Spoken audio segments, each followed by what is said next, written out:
നമസ്കാരം. VCV ന്യൂസിലേക്ക് സ്വാഗതം. ആദ്യം പ്രധാന വാർത്തകൾ.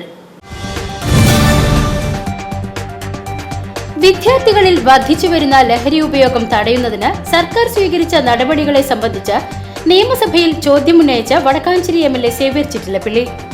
സർക്കാർ സ്വീകരിച്ച നടപടികൾ എന്തെല്ലാമാണെന്നും എക്സൈസ് വിഭാഗത്തെ ആധുനികവൽക്കരിക്കുന്നതിന് സ്വീകരിച്ചു വരുന്ന നടപടികളും ഈ സർക്കാരിന്റെ കാലയളവിൽ ഇതുവരെ എക്സൈസ് വിഭാഗം പിടിച്ചെടുത്ത മദ്യത്തിന്റെയും മയക്കുമരുന്നുകളുടെയും വിശദാംശങ്ങളുമാണ് നിയമസഭയിൽ ചോദ്യമായി ഉന്നയിച്ചത്.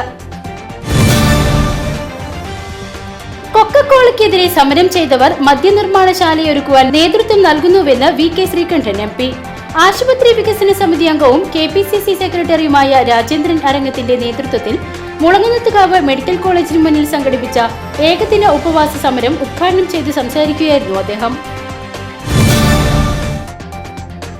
മുക്കുപണ്ടം പണയം വെച്ച് പണം തട്ടാൻ ശ്രമിച്ച കേസിൽ ഒരാൾ കൂടി അറസ്റ്റിൽ.